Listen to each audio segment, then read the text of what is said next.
मित्रांनो,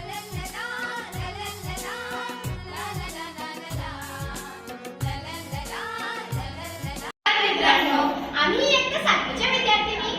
मी समीक्षा व ही आर्या. मी संध्या व ही पूर्वी. आज सावित्रीबाई यांच्या जयंतीनिमित्त आम्ही तुम्हाला एक नाटक सादर करून दाखवणार आहोत. आमच्या नाटकाचे नाव आहे सावित्री तू शिक.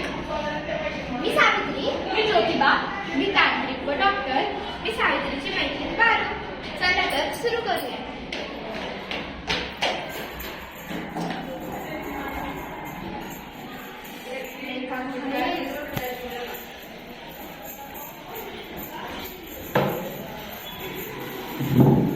हे बघ मित्रासाठी काय आणलंय?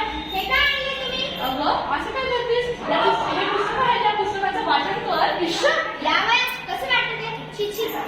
हे बघ सावित्री, तू मला लग्नाच्या वेळेस वचन दिलं होते. आता नाही नको म्हणू. अहो तुम्ही ते समजून घ्या ना. काय म्हणतील, काय विचार करतील? बदनामी होईल आपली. स्त्रिया घरातली कामे करताना बरं वाटत, घराची कामे करताना नाही. ती पुस्तके घ्या वाचून, मला लय काम आहे. मला काय माहित नाही. अरे शांत हो बाळा, रडू नको. काय माहिती आतापासून काय झालं, लय रडायला लागलं. शांत हो बाळा, शांत हो. सावित्री, अगं हे सावित्री, किती रडते तुझं बाळ? काय झालं त्याला? वय ग पारू, काय सांगू, रात्रीपासून लय रडायला लागल्या. अगं सावित्री, याचा अंक इस्त्रीवर टाकल्या. वय ग पारू, आता मी काय करू, हे की घरी नाही. अगं सावित्री, तिथे भूतबाळा, भूतबाळा, तुम्ही माझं नाही म्हणा. छे, मी नाही म्हणणार. होय सावित्री, असं काय बघ त्याच्या पापून तुम्ही लाल झाल्या. वय ग पारू, आता मी काय करू? अगं तुझं पोरगं लई तापलंय. आता रडत बसू नकोस, वेळ वाया घालू नकोस. आपल्या गावाबाहेर एक तांत्रिक बाई आल्या. लई जाणीव काय करतात ते, त्यांच्याकडून घेऊन जा त्याला. वाटलं तर मी येते तुझ्या संग. वय पारू, चल लवकर, माझं लेकरू लई तापलंय.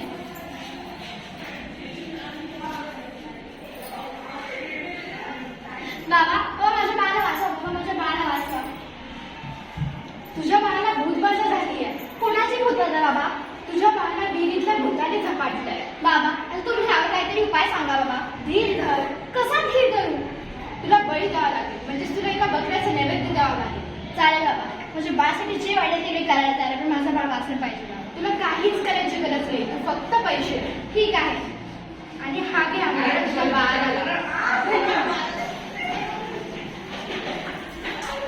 काल गावाकडे नेमकी काहीच फरक पडला नाही. वेळ रडायला लागला. अजून मी तसंच आहे. शांत हो.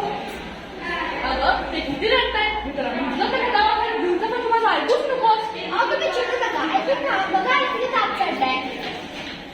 अगं मी म्हटलं तरी नव्हतं. मला तुम्ही काही करू नको. यावेळी आईला आणि बाळाच्या दवाखान्यात आणणं तुझं गरजेचं असतं. अहो तिथे पूर्णपणे उपचार करून घ्यायला लाज वाटते. तिथं कोणी म्हणजे डॉक्टरही नसतात. कसं करून घेणार होते मला उपचार? याचा आता कामं करतात आपल्याशी. काय करतेस तू? आता तुम्हीच काय करता? दादा जा लवकर, वेळ करू ना. हे काय करतेस? अंगाला लागताय. बस कर सावित्री, बस कर. असं कोणाचा विश्वास असतो? हो तुम्ही जरा विश्वास ठेवा. बघा चांग खंड पडले, कपाळ खंड पडले. त्या उद्यातोय. बाळा, बाळा उठ बाळा. बाळा उठ ना बाळा.